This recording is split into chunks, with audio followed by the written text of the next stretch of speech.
الحمد لله نحمده ونستعينه ونستغفره ونؤمن به ونتوكل عليه ونعوذ بالله من شرور أنفسنا ومن سيئات أعمالنا من يهده الله فلا مضل له ومن يضلله فلا هادي له ونشهد أن لا إله إلا الله وحده لا شريك له الذي أرسله بالحق بشيرا ونذيرا وداعيا إلى الله بإذنه وسراجا منيرا وقد قال الله تبارك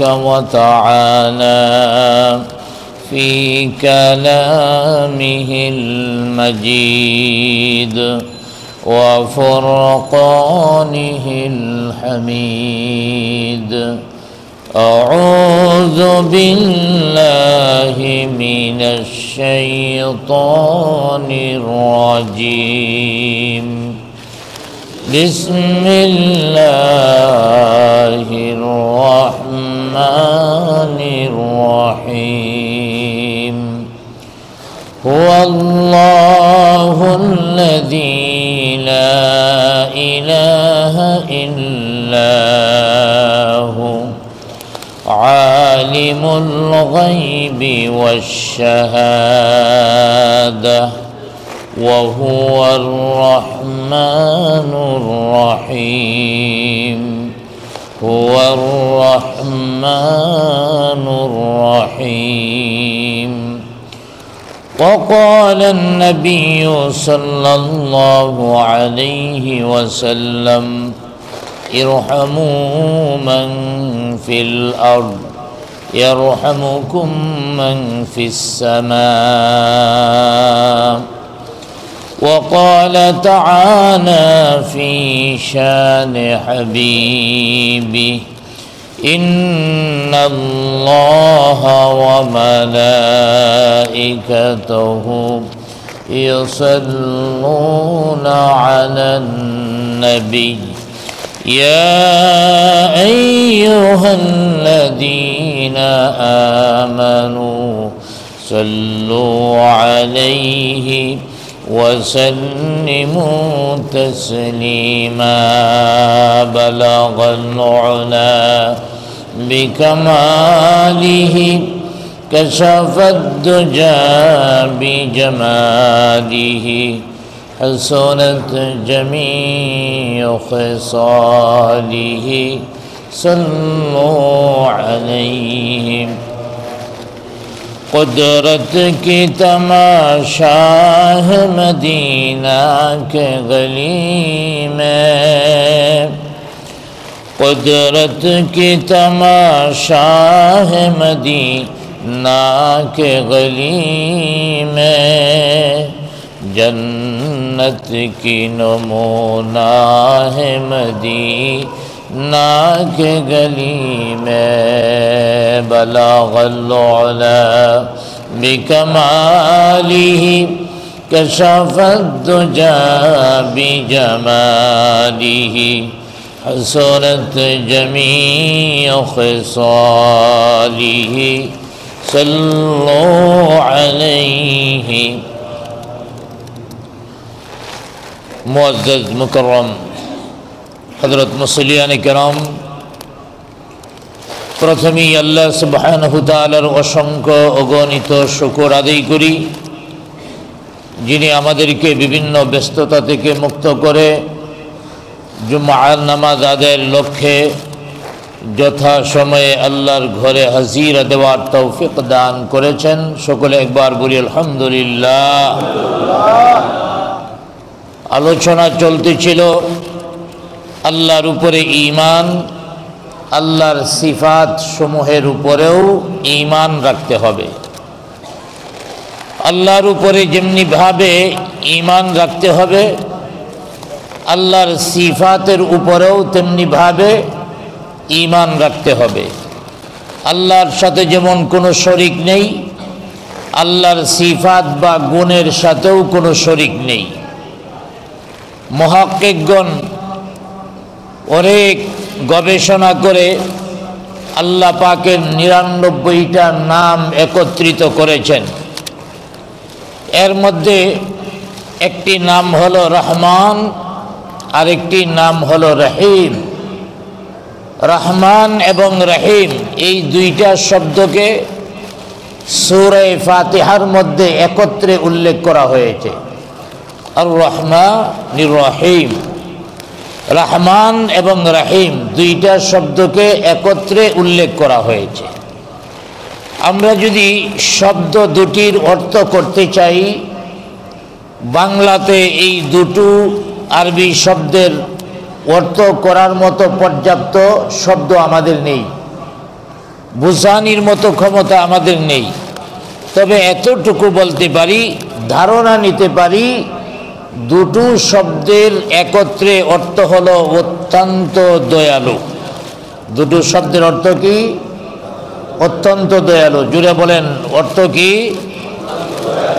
আর রহমান আর রহিম দুটি শব্দের একত্রে অর্থ হলো অত্যন্ত দয়ালু। এখন প্রশ্ন হতে পারে, আল্লাহর একটা সিফাত দয়া, এই দয়া মায়া তো মানুষের ভিতরেও আছে। মানুষ সন্তানকে মহব্বত করে, স্ত্রীকে মহব্বত করে, মা বাবাকে মহব্বত করে, আত্মীয় স্বজনকে মহব্বত করে। তাহলে মানুষের ভিতরেও তো দয়ার গুণ চলে আসলো না? বলা হয়েছে আল্লাহর দয়ার গুণের ভিতরেও কোনো শরিক নাই, কারণ মানুষের দয়া আল্লাহর দয়া একরকম না। উদাহরণস্বরূপ, আমাদের যে দয়া, মহব্বত, ভালোবাসা, এটা হলো আমাদের আপনজনদের জন্যে। আমার দুশ্মনকে আমি আমার আপনজনদের মতো ভালোবাসবো না। আমার শত্রু, আমার ক্ষতি যে লোকটা করে, এই লোককে আমি আমার আপনজনদের মতো মহব্বত করব না, এটা স্বাভাবিক। তাইলে মানুষের দয়া আল্লাহর দয়া একরকম হলো না। আরেকটা উদাহরণ হলো, আল্লাহ রাব্বুল আলামিন সবার প্রতি দয়া করেন, বন্ধু হোক শত্রু হোক। যদি সবার প্রতি দয়া না করতেন, তাহলে অমুসলিম যত জাতি আছে আল্লাহ পাক এক ফোঁটা পানি পান করার জন্য দিতেন না। কিন্তু আল্লাহ পাকের দয়া পৃথিবীতে সবার জন্যে। মনে রাখবেন, রহমান রাহিম দুইটা শব্দ, দুটার অর্থই দয়ালু। তবে রহমান দ্বারাতে আল্লাহ পাক দয়া করেন দুনিয়াতে, এই দয়া সবার জন্য উন্মুক্ত। রাহিম এমন দয়া যা আল্লাহ পাক আখিরাতে করবেন। রাহিমের দয়া দ্বারা কোনো কাফের বেঈমান উপকৃত হবে না, কোনো অপরাধী উপকৃত হবে না। তাহলে এখানে মানুষের দয়াটা কেমন? নিজের সন্তানকে মানুষ ভালোবাসে। আপনারাই বলেন, নিজের সন্তানকে যেমনি ভাবে ভালোবাসে, আমরা কি অন্যের সন্তানকে এমন ভালোবাসতে পারি? অনেক ব্যবধান। আমার মা বাবাকে আমি যতটুকু ভালোবাসবো, আর একজনের মা বাবাকে আমি এতটুকু ভালোবাসতে পারবো না, এটা আমাদের ক্ষমতা নেই। আমাদের দয়ার যে পরিমাণ, এটা দ্বারাতে সম্ভব নয়। কিন্তু আল্লাহ সুবহানাহু তাআলা, তার দয়ার সংখ্যা এত বেশি, তার দয়ার পরিমাণ এত বেশি, আল্লাহকে যে ডাকে তাকেও আল্লাহ পাক খাবার দেন। আল্লাহকে যে ডাকে না, বরং আল্লাহর নাফরমানি করে, আল্লাহকে গালি দেয়, আল্লাহর বিধান ধ্বংস হওয়ার জন্যে সর্বাত্মকভাবে ষড়যন্ত্র চক্রান্ত করে, এরপরও আল্লাহ পাক খাবার বন্ধ করেন না। তাহলে আল্লাহর দয়ার সাথে আমাদের দয়ার কোনো সম্পর্ক হতে পারে না, তুলনা হতে পারে না। এ ব্যাপারে হাদিসের একটা ঘটনা শোনাই। আকাই নামদার তাজদার মদিনা মুহাম্মদুর রাসূলুল্লাহ সাল্লাল্লাহু আলাইহি ওয়াসাল্লামের জামানায় ঘটনাটা মদিনার একজন মহিলা তার সন্তানকে হারিয়ে ফেলল। মা যদি সন্তানকে হারিয়ে ফেলে মার অবস্থাটা কি হয় আপনারা সবাই জানেন।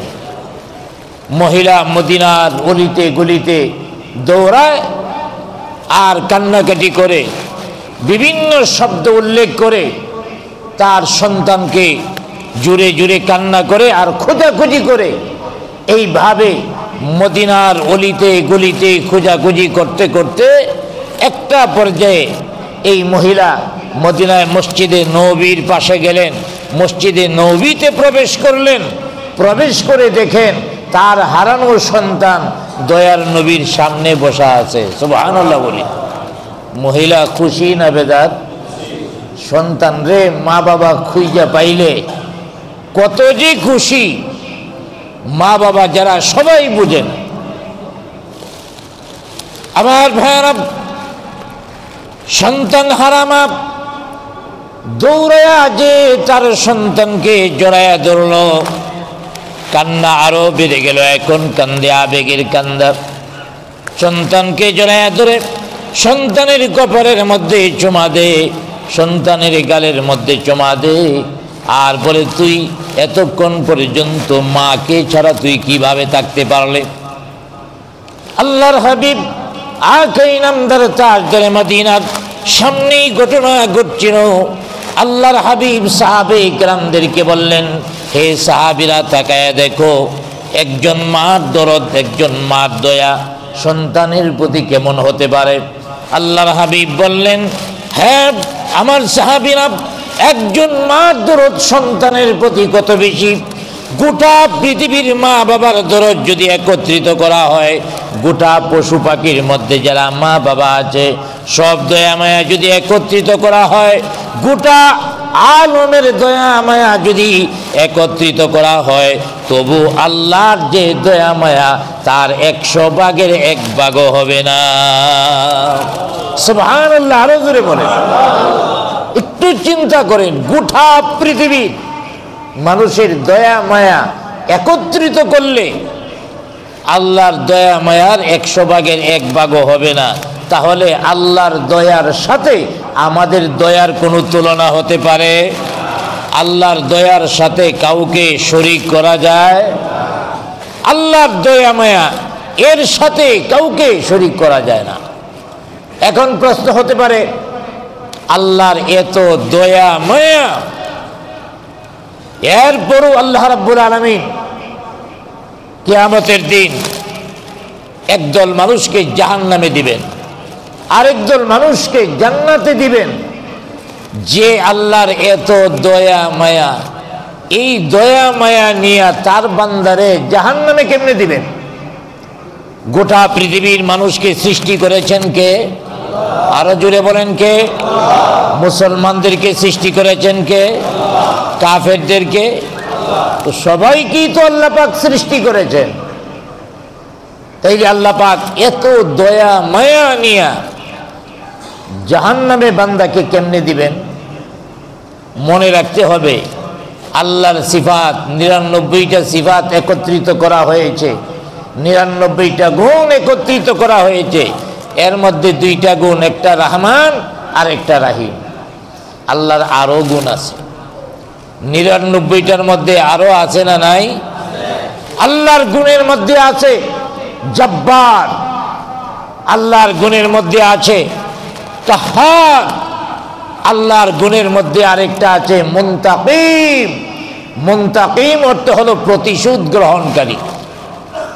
তাহলে আল্লাহ পাক যেমন দয়াশীল করুণাশীল, তেমনি ভাবে তো প্রতিশোধ গ্রহণকারী। আল্লাহ পাক প্রতিশোধ নিয়ে থাকেন। অতএব কিয়ামতের দিন আল্লাহ পাক প্রতিশোধ নেবেন, এখন নেবেন না। দুনিয়ার মধ্যে আল্লাহ পাক প্রতিশোধ নিতেও পারেন, নাও নিতে পারেন, কিন্তু কিয়ামতের দিন আল্লাহ পাক প্রত্যেকটা অপরাধী অবাধ্য বান্দা থেকে অবশ্যই আল্লাহ রাব্বুল আলামিন প্রতিশোধ নেবেন। কারণ প্রতিশোধ না নেওয়াও একটা জুলুম। যেমন একজন মানুষ কাউকে হত্যা করলো, এই হত্যাকারীকে গ্রেপ্তার করা দরকার আছে না নাই? হত্যাকারীকে যদি গ্রেপ্তার না করা হয় তাহলে যাকে হত্যা করা হলো, মাজলুম, এই লোকটার উপরে অত্যাচার করা হলো, জুলুম করা হলো। অতএব অপরাধীর বিচার করা এটাও দায়িত্ব। অপরাধীর বিচার না করলে পৃথিবীর মধ্যে ফাসাদ তৈরি হবে, বিশৃঙ্খলা তৈরি হবে। অতএব আল্লাহ যেমন রহমান রহিম, তেমনি ভাবে আল্লাহ মুনতাকিম, প্রতিশোধ গ্রহণকারী। অতএব আমরাও সেই গুণ অর্জন করতে হবে। আল্লাহ পাক এখানে হাদিসে কুদসির মধ্যে বলেন, তাখাল্লাকু বিআখলাকিল্লাহ, তোমরা আল্লাহর চরিত্রে চরিত্রবান হয়ে যাও। জুড়ে বলি আলহামদুলিল্লাহ। কার চরিত্রে চরিত্রবান? কারণ আল্লাহর দয়া মায়া আছে। অতএব এই দয়া মায়া আমাদের মধ্যে থাকতে হবে। আবার অন্য দিক থেকে মুনতাকিম, প্রতিশোধ গ্রহণ করেন। অতএব অপরাধ করলে বিচারও করতে হবে। রাসূল আকরাম সাল্লাল্লাহু আলাইহি ওয়াসাল্লাম বলেন, ইরহামু মান ফিল আরদ ইয়ারহামুকুম মান ফিস সামা। আল্লাহর হাবিব সাল্লাল্লাহু আলাইহি ওয়াসাল্লাম বলেন, যারা পৃথিবীবাসীর উপরে দয়া করবে, পৃথিবীর মালিক উপরওয়ালা আল্লাহ তাদের উপরে দয়া করবে। এই দয়াটা আমরা করব। হিন্দু মুসলমান বাঘ আসেনি এখানে? আওয়াজ দিয়ে বলেন, বাঘ আছে? আজ যারা সাম্প্রদায়িকতার কথা বলে, আমার ভাইয়েরা, তারা হলো চরম মূর্খ অথবা চরম ইসলাম বিদ্বেষী। ইসলামের মধ্যে কোনো সাম্প্রদায়িকতা নেই। ইসলামে আছে সমস্ত মানুষকে তুমি ভালোবাসো, তবে মুসলমানদেরকে যেভাবে ভালোবাসবো অন্তর দিয়া, কাফেরদেরকে সেভাবে নয়। তবে নাগরিক হিসাবে সবার সুযোগ সুবিধা সমান দিতে হবে এবং সমানভাবে ভালোবাসতে হবে। যেটা বলেন ঠিক কিনা? সাম্প্রদায়িকতা কোথায় পেলেন? একজন হিন্দু যদি অপরাধ করে তার কোনো বিচার করার দরকার নাই নাকি? যেটা বলেন বিচার করার দরকার নাই। আমাদের দেশের মধ্যে যদি সংখ্যাগুরু মুসলমান, সেখানে যদি হাজার হাজার ধর্মীয় আলেম গ্রেপ্তার হতে পারে, তাহলে সবচেয়ে বড় জঙ্গিবাদ এবং সন্ত্রাসী ইসকনের মধ্য থেকে যদি সন্ত্রাসী করে, জঙ্গিবাদী করে, তাকে গ্রেপ্তার করা যাবে না কেন? তাকে গ্রেপ্তার করলে সংখ্যালঘুদের উপরে নির্যাতন হয়ে যাবে। এই বন্ডামি পাইলেন কোথায়? হাজার হাজার আলেমদের যখন গ্রেপ্তার করা হলো, কই ভারতের সরকার তো প্রতিবাদ জানালো না। শুধু আলেম বাদেই দিলাম, এদেশের মধ্যে হিন্দুরা আর কি কখনো নির্যাতনের শিকার হয় নাই? কারণ হিন্দুদেরকে নিয়ে আমাদের বাংলাদেশের রাজনীতিবিদরা গেম খেলে, গেম। ওদের মাইরা আলেম ওলামাদের উপরে দুষ্টা পায়, ইসলামী দলগুলির উপরে দুষ্টা পায়। সাম্প্রদায়িকতা ভঙ্গ হচ্ছে, এটা বোঝায়। সংখ্যালঘুদের উপরে নির্যাতন হচ্ছে, এটা বোঝায়। এটা তাদের রাজনৈতিক স্বার্থ। আর হিন্দুরা এটা না বুঝেই তাদের এই গেমসের গুটি হিসাবে তারা ব্যবহৃত হয়। আমার ভাইয়েরা, হাজার হাজার আলেম তারা গ্রেপ্তার করেছে। কয়জন পুলিশের উপরে আলেমরা যে আক্রমণ করছে, অথচ চিন্ময়কে গ্রেপ্তার করার পরে চট্টগ্রামে আইন শৃঙ্খলা বাহিনীর উপরে অ্যাসিড নিক্ষেপ করেছে। শুধু তাই নয়, তারা যে দিনে দুপুরে মসজিদে আক্রমণ করেছে, মসজিদ ভাঙচুর করেছে, তারপরে একজন অ্যাডভোকেট, শুধু অ্যাডভোকেট নয়, সরকারি পিপি, তাকে জবাই করা হয়েছে। আমার ভাইয়েরা, আমরা কোন দেশের মধ্যে বসবাস করি? আজ যদি মুসলমানেরা তাদের শিক্ষা গ্রহণ না করত, মুসলমানদের ভিতরে যদি অসাম্প্রদায়িকতা থাকতো, মুসলমানদের ভিতরে যদি ভ্রাতৃত্ববোধ দয়া মায়া না থাকতো, তাহলে চট্টগ্রামে একজন হিন্দু বেঁচে থাকতে পারতো না। ঠিক কিনা? আমাদের মসজিদের উপর আক্রমণ করা হয়েছে, ভাঙচুর করা হয়েছে, আগুন লাগানো হয়েছে। ওই বাংলাদেশে একটা মন্দিরের উপরে আক্রমণ করা হয়েছে, যেটা বলেন আক্রমণ করা হয়েছে। মুসলমান এটাতে বিশ্বাস করে না। কিছু সংখ্যক লোক অপরাধ করলো, তার জন্য গোটা দেশের হিন্দুদের মন্দির জ্বালিয়ে দিব, এই অধিকার ইসলাম আমাদের দেয়নি। আর এই কথাটাই মেনেছে বাংলাদেশের প্রত্যেকটা মুসলমান। বাংলাদেশের মুসলমান কত শান্ত, একটু চেষ্টা করুন। মসজিদে আগুন লাগিয়েছে, আর একজন সরকারি উকিল পিপিকে জবাই করে হত্যা করা হয়েছে। আমরা কোনো মন্দিরে আক্রমণ করিনি, আমরা কোনো হিন্দুর গায়ে আঘাত করিনি। এর নামই হলো ইসলাম, আর এই ইসলাম সম্প্রীতির শিক্ষা দিয়েছে বলে এটা হয়েছে। ঠিক কিনা? জুড়ে বলেন। আর এই ভারতে সামান্য ওরাই মারে মেরে ঝগড়া লাগাইয়া গ্রামের গ্রাম পুরাইয়া দেয়, তারা মুসলমানদেরকে হত্যা করে, মুসলিম নারীদের উপরে নির্যাতন করে। আপনারা এত ওই সংখ্যালঘু মুসলমানদের উপরে ভারতে এত নির্যাতন করেন, আর আপনারা আসছেন বাংলাদেশের একজন অপরাধী চিন্ময়কে গ্রেপ্তার করা হয়েছে। হিন্দুরাও তো বলতেছে এ সন্ত্রাসী, এ বিভিন্ন দোষে দোষী। তাহলে বিভিন্ন দোষে যদি দোষী হয়ে থাকে, হিন্দুদের যে ঐক্যজোট স্টেটমেন্ট দিয়েছে, তাহলে তার পক্ষে কিছু লোক জড়ো হয়ে পুলিশের উপরে আক্রমণ করলো কেন? এদের বিচার চান? একজন সরকারি উকিলকে হত্যা করা হলো কেন? এর বিচার চান? আসল কথা হলো ইসকন গঠিত হয়েছে, এটা একটা সন্ত্রাসী সংগঠন। শুধু বাংলাদেশে সন্ত্রাস করে এমন নয়, এদের সন্ত্রাসী কার্যক্রমের কারণে রাশিয়া সহ ইতিমধ্যে 10টি রাষ্ট্রে তাদের নিষিদ্ধ ঘোষণা করা হয়েছে। অতএব বাংলাদেশে ইসকনকে নিষিদ্ধ করতে হবে। আল্লাহর রাসূল বলেছেন, আল্লাহ পাক বলেছেন সৃষ্টির উপরে দয়া করতে, মায়া করতে, যার কারণে আমরা তাদের উপরে আক্রমণ করি না।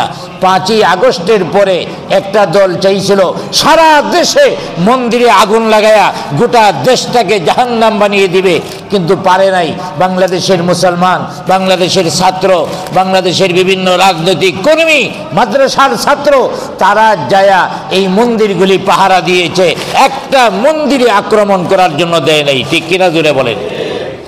চট্টগ্রামে মসজিদে আগুন লাগাইছে, একজন সরকারি উকিলকে জবাই করছে, পুলিশের উপরে অ্যাসিড নিক্ষেপ করছে। আর অ্যাসিড নিক্ষেপ করার তো জঘন্যতম রাষ্ট্রদ্রোহিতার কাজ, অ্যাসিড নিক্ষেপ করেছে। এরপরও হাটহাজারী মাদ্রাসার সামনে একটা মন্দির আছে, আপনারা খবর নিয়ে দেখেন, আজও পর্যন্ত এই হাটহাজারী মাদ্রাসার সামনের মন্দিরে কেউ আক্রমণ করতে পারে নাই। ঠিক কিনা? জুড়ে বলেন। যখনই কোনো আক্রমণ, যখনই কোনো আন্দোলন হয়, তখনই হাটহাজারী মাদ্রাসার ছাত্ররা মন্দিরের চতুর্পার্শ্বে দাঁড়ায়া যায় যে কেউ যাতে সুবিধা না নিতে পারে, মন্দিরের মধ্যে আক্রমণ করে সুবিধা না নিতে পারে। অতএব ওই ইসকনের সন্ত্রাসী সংগঠন, জঙ্গিবাদ সংগঠন, এই সংগঠনের প্রধানকে, আগে প্রধান ছিল, এখন নাকি বাদ দিয়ে দিছে তারা, যাই হোক, ওকে গ্রেপ্তার করার পরে হিন্দুরা এত ক্ষেপে গেল কেন? কি চায় ওরা? আমরা তাদেরকে পাহারা দেই, আর ওরা আমেরিকার কাছে, ভারতের কাছে যায় নালিশ করে আমগরে সব মেরে বলাইতেছে। কত বড় অকৃতজ্ঞ জাতি ওরা! আমরা আমাদের মুরব্বীদের মুখে শুনেছি, যেহেতু আমার জন্ম স্বাধীনতার পরে, তো মুরব্বীদের মুখে শুনেছি স্বাধীনতার সময় হিন্দুরা আমাদের দেশ থেকে কিছু সংখ্যক চলে গেছে। এরা কিভাবে চলে গেছে? ওরা নিজের জমি 10 জনের কাছে বিক্রি করছে। কম টাকায় বিক্রি করে, এই জন্য সবাই নিছে। সেক্রেটারি সাহেবের কাছে যায় বলছে আমারে কিছু টাকা দেন, আপনারা তো খুব মহব্বত করি, জায়গাটা আপনি নিয়ে আনেন। কেউ বললেন না, তাইলে আবার বেদাল করবে, বাস ওনার কাছে বিক্রি করছে। কেশিয়ার সাহেবরাও একই কথা বলছে, সভাপতি সাহেবরাও একই কথা বলছে। এইভাবে 10 জনের কাছে বিক্রি করে রাতে চুলা জ্বলতেছে, ভাত পাক হইতেছে, চুলার মধ্যে আগুন ধরায় রাতে বাগছে। এর নাম হলো ওই জাতি। কিন্তু এরপরও আমরা তাদেরকে আমাদের দেশের নাগরিক হিসাবে দেখতে চাই। আমরা তারা শত অপরাধ করার পরেও আমরা তাদের ব্যাপারে অ্যাকশনে যাই না কেন? তারা সংখ্যালঘু। আল্লাহ পাক সৃষ্টির উপরে রহম করতে বলেছেন, আল্লাহর নবী সৃষ্টির উপরে রহম করতে বলেছেন। এই জন্য আমরা রহম করি, দয়া করি। তবে মনে রাখবেন, দয়ার বাঁধ ভাঙবেন না। দয়ার বাঁধ যদি ভাঙেন, আল্লাহর আরেকটা সিফাত আছে মুনতাকিম। অতএব এই মুনতাকিমের গুণও আমরা অর্জন করতে এবং প্রয়োগ করতে আমরা ইনশাআল্লাহ অত্যন্তভাবে বলিষ্ঠভাবে আমরা সক্ষম আছি। ঠিক কিনা জোরে বলেন? আল্লাহ পাক রহমান, দয়ার গুণ যেমন আমরা গ্রহণ করেছি, মুনতাকিমের গুণ যাতে আমরা প্রয়োগ করতে না হয়, এটা আপনাদের লক্ষ্য রাখতে হবে। আর সবচেয়ে বড় দুঃখের বিষয় হলো, ক্ষমতার জন্য আজকে এই সংখ্যালঘুদের কিছু লোকদেরকে হাতে নিয়ে তাদেরকে মারা, হত্যা করা, তাদের বাড়িতে আগুন জ্বালানো, শুধু রাজনৈতিক ফায়দা অর্জন করার জন্য। আমি তো মনে করি এর চেয়ে নির্লজ্জ আর বেহায়া রাজনীতি কিছু হতে পারে না। ঠিক কিনা জোরে বলেন? বিদেশ বৈশা থেকে থেকে আপনারা এদের বাড়ি ঘরে আগুন লাগাবার প্ল্যান করবেন। 1 লক্ষ টাকা লোন দিয়া গ্রামের সাধারণ নিরহ মানুষগুলিকে ঢাকায় এনে বিপদে ফেলাইয়া দিয়েছেন। এটার নাম আপনারা রাজনীতি? এই অপরাজনীতি বন্ধ করতে হবে। এই রাজনীতি করার অনুমোদন ইসলাম দেয়নি। আমার ভাইয়েরা, নিরপরাধ মানুষকে বিপদের মুখে ঠেলে দেওয়া, এটা কোনো দেশপ্রেমিক রাজনীতির কাজ হতে পারে না। এই ধরনের ষড়যন্ত্র চক্রান্ত থেকে আল্লাহ পাক আমাদেরকে হেফাজত করুক, সকলে বলি আমিন। আমি বলতেছিলাম, আল্লাহর হাবিব বলেছেন, ইরহামু মান ফিল আরদ ইয়ারহামুকুম মান ফিস সামা। অতএব তোমরা সৃষ্টির প্রতি দয়া করো, রহম করো। সৃষ্টির প্রতি যদি আমরা দয়া করি, আল্লাহ পাক আমাদের উপরে দয়া করবেন, মেহেরবানি করবেন। অতএব এই দয়াটা মনে রাখতে হবে, আল্লাহর দয়া আমাদের উপরে আসবে। তবে মুনতাকিম, অপরাধী হব না, আল্লাহ পাক প্রতিশোধ নেবেন। তবে আল্লাহ পাকের প্রতিশোধের চেয়ে দয়ার গুণটা প্রবল। আলহামদুলিল্লাহ বলেন।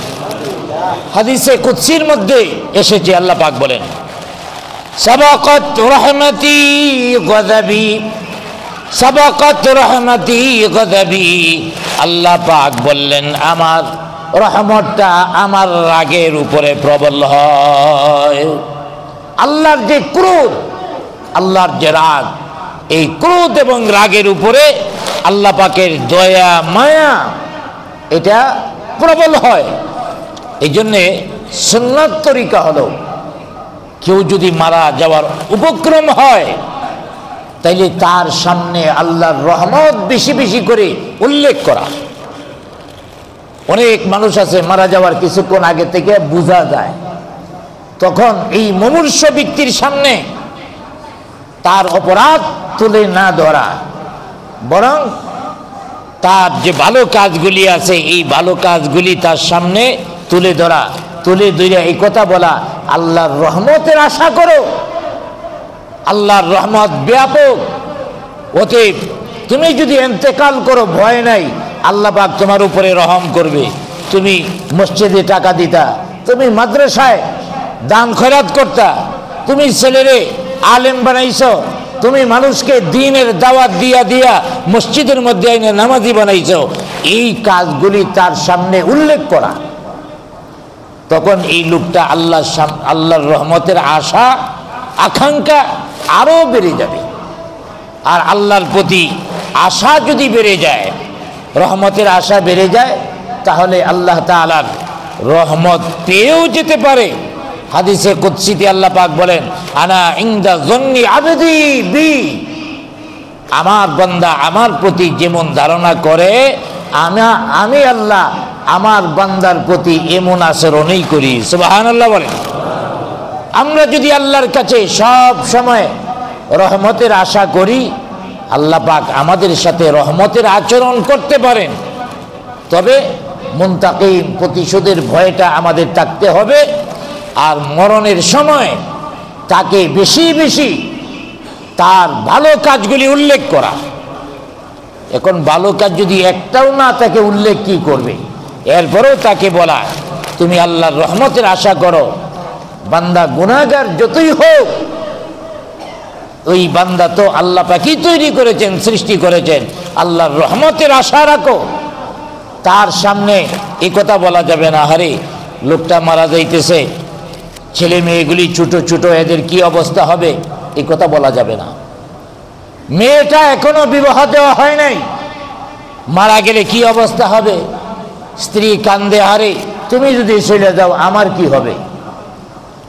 এই কথাগুলি যখন যে লোকটা মৃত্যুর মুখে পতিত, তখন আল্লাহর প্রতি বিরূপ ধারণা তৈরি হয় যে আল্লাহ আমারে আরেকটু পরে নিলে অসুবিধাটা কি ছিল। আল্লাহর প্রতি বিরূপ ধারণা তৈরি হয়, এতে আল্লাহর রহমত থেকে বঞ্চিত হওয়ার সম্ভাবনা অনেক অনেক বেশি। অতএব মনে রাখতে হবে, আল্লাহ রাব্বুল আলামিন রহমান রহিম, দয়াশীল। এই দয়ার প্রতি, রহমতের প্রতি আমাদের আশা আকাঙ্ক্ষা রাখতে হবে। আল্লাহ পাকের আরেকটা সিফাত রাজ্জাক। রাজ্জাক হলো রিজিক দাতা, যিনি রিজিক দিয়ে থাকেন। সবাইকে রিজিক দেন কে? আরো জোরে বলেন কে? অতএব ইন্ডিয়া পেঁয়াজ বন্ধ করলো আর আলু বন্ধ করলো, এত ভয় কিসের? আমার ভাইয়েরা, হয়তো সাময়িকভাবে একটু দাম বাড়বে। ইন্ডিয়ার আলু আর পেঁয়াজ না আইলে আল্লাহ পাক আমাদের না খাওয়ায় রাখবেন। জোরে বলেন, না খাওয়ায় রাখবেন। আরে বিপদে পড়লে তো ওরাই পড়বে। কারণ বাংলাদেশের মানুষ একসাথে 10 কেজি মাছ কিনলেও কলিজায় লাগে না। আর ওরা 1 কেজির মাছ 10 জনে ভাগ করে কিনে, 2 টুকরা করে। তো তোমরা তোমাদের পেঁয়াজ আর আলু যদি আমাদের দেশে না আসে, তোমরা পেঁয়াজ আর আলু খায়া তাই কেউ ওই যে 1 টুকরা মাছ কিনতা, এটাও কেনার নসিবে হবে না। ঠিক কিনা জোরে বলেন? অতএব আমাদের ভয় দেখায় লাভ নাই। আমাদের বাংলাদেশের মাটি এমন সব কিছু উৎপাদন করতে সক্ষম। দেশপ্রেমিক সরকার যদি আসে, আমাদের দেশে কোনো কিছুর অভাব নাই। অতএব আল্লাহ রাব্বুল আলামিন রিজিকের মালিক, রাজ্জাক। কোন দেশ কি বন্ধ করলো এই চিন্তার দরকার নাই। আবার মানুষ বেশি বেড়ে যাইতেছে, অতএব মানুষ কিছু কমানোর দরকার, এই চিন্তাও আপনার আমার না। আল্লাহ পাক পৃথিবীতে কখন কি পরিমাণ মানুষের দরকার, এই পরিমাণ দিবেন। এই দায়িত্ব কার? জোরে বলেন, এই দায়িত্ব কার? তো আল্লাহ পাক মানুষ পাঠাবেন আর না খাওয়াইয়া রাখবেন, এটা তো হইতে পারে না। আল্লাহ পাক যেহেতু রাজ্জাক, আল্লাহ পাক রিজিক দাতা, আল্লাহ পাক পৃথিবীতে মানুষ প্রেরণ করবেন আর না খাওয়াইয়া রাখবেন, এটা নয়। বরং আল্লাহ রাব্বুল আলামিন মানুষকে হয়তো কাউকে বেশি দিবেন, কাউকে কম দিবেন, কিন্তু রিজিক দিবেন, না খাওয়াইয়া কাউকে মারবেন না। আলহামদুলিল্লাহ বলি। রিজিকের বন্টনকারী হলেন আল্লাহ। আল্লাহ পাক সূরা যুখরুফের 32 নং আয়াতের মধ্যে বলেন, নাহনু কাসামনা বাইনাহুম মাঈশাতাহুম ফিল হায়াতিদ দুনিয়া ওয়া রাফা'না বা'দাহুম ফাওকা বা'দ দারাজাত লিয়াত্তাখিযা বা'দুহুম বা'দান সুখরিয়া। আল্লাহ পাক বলেন, নাহনু কাসামনা, আমি বন্টন করেছি বাইনাহুম মাঈশাতাহুম ফিল হায়াতিদ দুনিয়া, পার্থিব জীবনে তোমাদের আরামের উপকরণ। পার্থিব জীবনে আমি তোমাদেরকে আরাম এবং উপভোগের উপকরণ দান করেছি। কেন? ওয়ারাফা'না বা'দাহুম ফাওকা বা'দিন দারাজাত, তোমাদের মধ্যে পার্থক্য করার জন্যে, তোমাদের মধ্যে মর্যাদার স্তর নির্ণয়ের জন্যে আমি কাউকে সম্পদ কম দিয়েছি, কাউকে বেশি দিয়েছি, কাউকে ক্ষমতা কম দিয়েছি, কাউকে বেশি দিয়েছি। আমি আল্লাহ তাআলা স্তর বিন্যাস করার জন্যে, কারণ স্তর যদি বিন্যাস না হয় তাহলে সমস্যা হবে। কি সমস্যাটা হবে? এই স্তর বিন্যাসের কারণে কি সুবিধা হয়েছে আল্লাহ পাক এর পরের অংশের মধ্যে বলেন, লিয়াত্তাকিযা বা'যুহুম বা'যান সুখরিয়া। আল্লাহ পাক বলেন এটা এই জন্যে করা হয়েছে তোমরা একে যেন অপরকে নিয়ন্ত্রণ করতে পারো। আজ যদি সব ধনী হয়ে যেত তাহলে ধনী লোকের ফ্যাক্টরির মধ্যে কাজ করার জন্য লোক পাওয়া যেত না, সবাই ফ্যাক্টরির মালিক হয়ে যেত। সবাই যদি ফ্যাক্টরির মালিক হয়ে যায়, কার ফ্যাক্টরির মধ্যে কে কাজ করবে? সবাই যদি সমান হয়ে যায় তাহলে কোনো লোক কেরানি হওয়ার জন্যে, দপ্তরি হওয়ার জন্যে, পিউন হওয়ার জন্যে রাজি হবে না। বলবে আমি মন্ত্রী হইতে চাই, আমি সচিব হইতে চাই। আল্লাহ পাক বান্দার মধ্যে কাউকে সম্পদ বেশি দিয়া, কাউকে জ্ঞান বুদ্ধি বেশি দিয়া, কাউকে ক্ষমতা দিয়া, কাউকে না দিয়া আল্লাহ পাক একটা ব্যবধান তৈরি করেছেন যেন একজন আরেকজনের উপরে নেতৃত্ব করতে পারে, একজন আরেকজনের উপরে কর্তৃত্ব করতে পারে। এছাড়া দুনিয়া চলবে না, দুনিয়া অচল হয়ে যাবে। আপনি একটা বাড়ি বানাবেন, হাজার হাজার কোটি টাকার মালিক, কিন্তু এই বাড়ি বানাবার জন্যে ইঞ্জিনিয়ার প্রয়োজন। ইঞ্জিনিয়ার বলবে আপনার বাড়ি আপনি বানান, আমি পারবো না, কারণ আমিও বাড়ির কাজের মধ্যে হাত দিছি। কন্ট্রাক্টরের দরকার, কন্ট্রাক্টর বলবে আমিও তো বাড়ির কাজের মধ্যে হাত দিছি, আপনার কাজের দরকার নাই। মিস্ত্রিকে যখন বলা হবে, মিস্ত্রি বলবে আপনার কাজ আপনি করেন, আমার করার দরকার নাই, কারণ আমিও বড় লোক। আপনি কাজের লোক কোথাও পাবেন না। আল্লাহ পাক এই সম্পদ, জ্ঞান এবং ক্ষমতা এইগুলির ব্যবধান করে দিয়েছেন। কেন এইগুলির ব্যবধান করে দিয়েছেন? যেন একজন আরেকজনের উপরে কর্তৃত্ব করতে পারে এবং দুনিয়ার মধ্যে নিয়ম শৃঙ্খলা, আইন শৃঙ্খলা ঠিক থাকে। এই জন্যই আল্লাহ পাক ব্যবধান তৈরি করে দিয়েছেন। রিজিকের মালিক আল্লাহ, যাকে যতটুকু দেওয়ার দরকার আল্লাহ পাক দিবেন। কাউকে দুনিয়ার মধ্যে বেশি দিবেন না, আখিরাতে দিবেন না। কাউকে আল্লাহ পাক দুনিয়াতেও দিবেন, আখিরাতেও দিবেন। কাউকে আল্লাহ পাক দুনিয়াতে দিবেন না কিন্তু আখিরাতে দিবেন। কিন্তু দুনিয়াতেও আল্লাহ পাক না খাওয়ায়া কাউকে মারবেন না, কারণ আল্লাহ পাক যা পরিমাণ লোক পৃথিবীতে প্রয়োজন সেই পরিমাণ আল্লাহ রাব্বুল আলামিন দেখে তারপরেই কিন্তু দিয়া থাকেন যে এই লোককে আল্লাহ পাক খাবার দান করবেন, এই পরিমাণ লোককে আল্লাহ পাক পাঠিয়ে থাকেন। অতএব রিজিকের ভয়ের জন্যে মানুষ কমাইতে হবে, এই চিন্তাটা ঢুকাইতে শয়তান। রিজিকের মালিককে জোরে বলেন কে? আল্লাহ পাক বলেন ওয়ামা মিন দাব্বাতিন ফিল আরদ ইল্লা আলাল্লাহি রিজকুহা। আল্লাহ পাক বলেন দুনিয়ার সমস্ত প্রাণীর মধ্যে রিজিক সরবরাহ করে থাকি আমি আল্লাহ। অতএব আল্লাহ পাক রিজিক দান করে থাকেন, রিজিক সরবরাহ করে থাকেন। এখানে আপনার আমার আর চিন্তা করার কোনো প্রয়োজন নাই। কতটুকু রিজিক পৃথিবীতে লাগবে আল্লাহ পাক সে পরিমাণেই দেন। আল্লাহ পাক অন্য আয়াতের মধ্যে বলেন ওয়াকুল্লু শাইইন ইনদাহু বিমিকদার।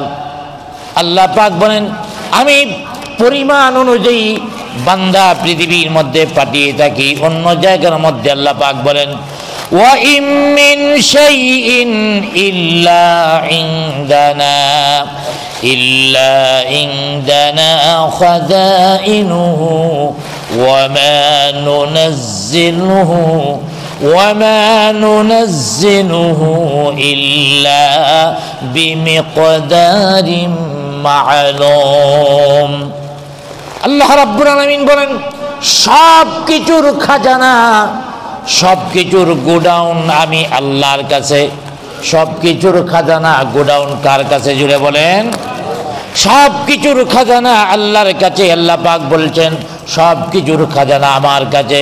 ওয়ামা নুনাজ্জিলুহু ইল্লা বিমিকদারিম মা'লুম। অতএব আমি জেনে শুনে কোথায় কতটুকু লাগবে জেনে শুনে তারপরে আমি আল্লাহই দিয়া থাকি। জুড়ে বলি সুবহানাল্লাহ। অতএব আল্লাহ পাক বুঝে শুনে মানুষ পাঠান, কতটুকু খাবার লাগবে তাও আল্লাহ পাক পরিমাণ অনুযায়ী দিয়া থাকেন। একজন আপনি পরিকল্পনা করে মেরে ফেলবেন, দুনিয়াতে আসতে দিবেন না, আরেকজনে খাইব এমন নয়। যার খাবার সেই খাবে। এক কবিতার ভাষায় বলেন, বলসল হর দানব মকতুবে দা কে রিজকে ফলা বিন ফলা। আল্লাহ পাক যে খাবারটার মধ্যে যার নাম লিখে রেখেছেন সেই খাবারটা সেই খাবে, অন্য কেউ খাইতে পারবে না। জুড়ে বলি সুবহানাল্লাহ। যার খাবার যার মধ্যে লেখা, খাবার সামনে নিয়ে বইছে, খাইতে পারে নাই, আছে না নাই? জুড়ে বলেন আছে না নাই? একজন মানুষ রকমারি খাবার সামনে নিয়ে টেবিলের মধ্যে বসলো, কিন্তু এই খাবার খাইতে পারলো না। আজরাইল আসলো, তার জান কবজ হয়ে গেল, মারা গেল, খাবার খাইতে পারে নাই। এমন ঘটনা আছে না নাই? অথবা খাবার তৈরি করা হলো, অসুস্থ হয়ে গেল, মেডিকেলে চলে গেছে, এই খাবার কিন্তু সে খাইতে পারে নাই, অথচ তার জন্য এই খাবার প্রস্তুত হয়েছে। আবার ভাইরা খাবার প্রস্তুত হয়েছে, এর মধ্যে বিপদের খবর আসছে, দৌড়াইয়া খাবারের টেবিল থেকে বের হয়ে গেছে। অথবা খাবার একেবারে রকমারি সুস্বাদু খাবার প্রস্তুত করা হয়েছে, রান্না করা হয়েছে, কিছুক্ষণ আগে খাবার রাইখা বাইগা চলে গেছে, আছে না নাই? খাবার রেডি, খাইতে পারে নাই, আরেকজনে খাইছে। তাইলে এই খাবারের মধ্যে তার নাম লেখা ছিল না, আল্লাহ পাক অন্য নাম লিখে রেখেছেন। আবার ভাইরা এক আরিফিন আল্লাহওয়ালা বুজুর্গ একজনের খাওয়া দেখছেন, আর তার অন্তর চক্ষু খোলা ছিল, দেখতেছে আর বলতেছে, ভাই তুমি খাবার খাইতেছ, তোমার প্লেটের মধ্যে একটা খাবারের মধ্যে মুরগির নাম লেখা আছে। সুবহানাল্লাহ বলে। কই মোল্লাগিরি করতে আর জায়গা পান না, খাবার খাইতেছি প্লেট থেকে, এখানে মুরগি খাইবো কেমনে? এই হোটেলে মুরগি ঢুকবে কেমনে? যেমনি ঢুকো, একটা খাবারের মধ্যে নাম লিখতেছি, এ বিশ্বাস করে না। হঠাৎ করে উদয় ওঠে না খাবারের মধ্যে, উদয় উঠছে, খাবারকে কিছু নাকের ভিতরে ঢুকছে, লয়ে গেছে হাসপাতালে। যাক, হাসপাতালে নেওয়ার পরে অপারেশন করে ডাক্তারের নাক থেকে ভাত বের করে ফেলছে, এটা আবার আইসা এক মুরগে খাইছে। এবার আল্লাহওয়ালায় কয়, দেখছো মুরগের নাম কিভাবে লেখা আর কিভাবে খাইছে? যে খাবারটার মধ্যে যার নাম লেখা সেই খাবে। অতএব আপনি আমি লুক কমাইতে হবে, এটা ইসলামে জায়েজ নাই। তবে হ্যাঁ আমার ভাইয়েরা, মানুষ জন্ম নিয়ন্ত্রণ করে, জন্ম নিয়ন্ত্রণ করা এটা বৈধ না অবৈধ? জন্ম নিয়ন্ত্রণটা কয়েক প্রকার। এর মধ্যে একটা হলো যে ভ্যাসেকটমি, যেটা পুরুষ করে, ডাইরেক্ট পুরুষাঙ্গ নষ্ট করে দেওয়া। আর মহিলাদের জন্য হলো লাইগেশন, মহিলাদের বাচ্চা আসার যে ক্ষমতা এটা নষ্ট করে দেওয়া। এই দুইটা পুরুষের বেলায়, মহিলাদের বেলায়, অর্থাৎ ভ্যাসেকটমি এবং লাইগেশন, দুইটা পৃথিবীর সমস্ত আলেমের মতে সম্পূর্ণ হারাম, হালাল হওয়ার কোনো সুযোগই নেই। আপনি একটা অঙ্গকে ধ্বংস করে দিবেন। এই চোখের মালিক আপনি না, হাতের মালিক আপনি না, জিহ্বার মালিক আপনি না। আপনি ইচ্ছা করলে একটা অঙ্গ ধ্বংস করে দিবেন, এই ধ্বংস করার ক্ষমতা নাই। বাকি যেগুলি ছোটোখাটো আছে, বাচ্চা রোধ করার, এগুলি যারা প্রাপ্তবয়স্ক তারা বুঝেন, ছোটোখাটো যেগুলি আছে সেগুলি ডাক্তার যদি দিনদার ডাক্তার পরামর্শ দেয়, কারণ 1 বছর পরে পরে যদি বাচ্চা হয় এই মেয়েটা লালন পালন করতেও সমস্যা হবে এবং এই মার উপরে শারীরিকভাবে বড় ধরনের প্রেশার হতে পারে, দুর্ঘটনাও ঘটতে পারে। এই বিষয়টাও ইসলাম নজর রেখেছে। অতএব দিনদার ডাক্তার যদি বলে কিছুদিন অবসর নেওয়া, গ্যাপ নেওয়া, এটাও ইসলামে বৈধ ঘোষণা করেছে। তবে আপনার আমার চিন্তা অনুযায়ী না, ধর্মীয় ডাক্তারের প্রেসক্রিপশন অনুযায়ী। অতএব এই দয়া মায়া রিজিক আল্লাহর সাথে আমাদের দয়া মায়া। আমরাও মানুষকে খাবার দিই, কিন্তু আল্লাহর দেওয়া আমাদের দেওয়া একরকম নয়। আল্লাহর দয়া আমাদের দয়া একরকম নয়। এগুলি আল্লাহর সিফাত। আল্লাহর জাতের মধ্যে যেমন শরিক নাই, সিফাতের মধ্যেও শরিক নাই। আল্লাহ পাক আমাদেরকে শিরিক মুক্ত ঈমান গড়ার তৌফিক দান করুন। সকলে বলি আমিন।